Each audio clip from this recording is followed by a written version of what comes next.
Yeah, I think obviously knowing where we're at as a group here, playing against a Union team that perennially is a very good team. They won a national championship in 2014, and they have a culture that has a very good, hardworking team. We didn't get the result we wanted, but we know we have to grow in a lot of different areas, and part of that is playing a 60-minute game. So, I think Friday night we didn't have the start we wanted. Saturday night we had the start we wanted, and it was probably in a 1-minute segment of the game we'd probably want back, but where they scored those 2 goals. Other than that, I thought our Saturday game was good enough to probably win a game, but the 1 minute killed us, and we got to make sure that we play 60 minutes and not 59. You touched on the start, Coach, on Friday. What's something that maybe can jumpstart your team on Friday nights to get them going?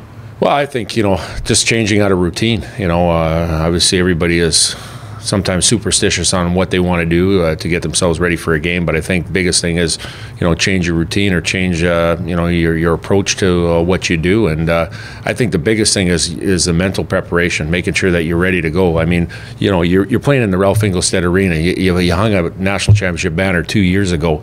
It doesn't take much for the other team to get up, and you got to make sure that you match it or exceed that play of the other team early in a game.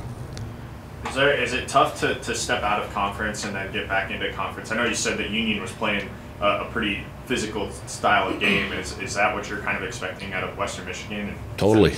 Translate? Totally. If you look at the schedule, and we never get ahead of ourselves, but if you look at the schedule, each weekend is a battle in itself. And, Western Michigan, every year they have a big physical team that plays with pace. And, they've lost players, we've lost players, but, they haven't dropped the bar on how they play. And again, we're expecting a big team coming in here that's going to try to play fast. And again, we got to make sure that we're ready on Friday night for that.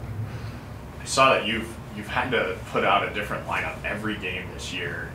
What does that do? I know consistency is what you're looking for, but this hasn't been because you're trying to find the right line combinations, right? Not at all. I mean, you go back to Wisconsin and our starting goaltender gets hurt in the morning skate, so we have to put a guy that plays 0 minutes, and he goes in and does well. And you come to the rink and a guy's not feeling well. That Joel Janufrian can't play for the whole weekend, so now you have to you practice the whole week with the line. Now you got to throw another guy in. You throw a defenseman that hasn't played an ounce of playing forward in his life and does a pretty good job. It's something that we do here that we have to adapt to and make sure that there's no excuses built into our group.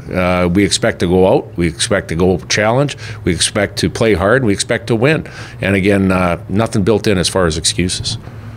What are some things on special teams you guys might be looking to do this weekend to take advantage of your chances on power play and keep penalties? Simplify on the power play side. Simplify and play fast. Not overanalyze or over execute. Just simplify and play fast on the power play when you do get an opportunity.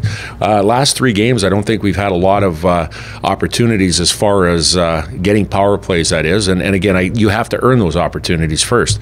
So once we do get them, we want to try to score, simplify, play fast, and if you don't score, build momentum. On the penalty kill side, discipline, making sure that we'd only take 2 or 3 penalties a game, 4 if at most. Don't take any more than that, because when you're playing against good teams, which we are, the more power plays you give them, the more opportunity you give them, the chances of scoring are become more too. So discipline's a big thing, and also making sure that we finish the kill, 2-minute kills. Is there an edge this week in practice? Huge edge. Obviously it's our last home weekend before the first half ends. We go on the road to St. Cloud next weekend. We're at the Ralph. We left something on the table last week. We've had a good start. Not a great start. We've had a good start. Played reasonably well at the Ralph here. Our players and our staff hate to disappoint, especially at home here. And again, like I said, everything is results orientated, but you got to stay with the process that gives you those results. Is there any updates on injuries? Yeah. Yeah, you know what? Cam Johnson, he's in. He's going to play. Yeah, he's going to play this weekend. So there's one. The other ones that have illnesses and bumps and bruises, we'll go through that. But definitively, Cam will play this weekend.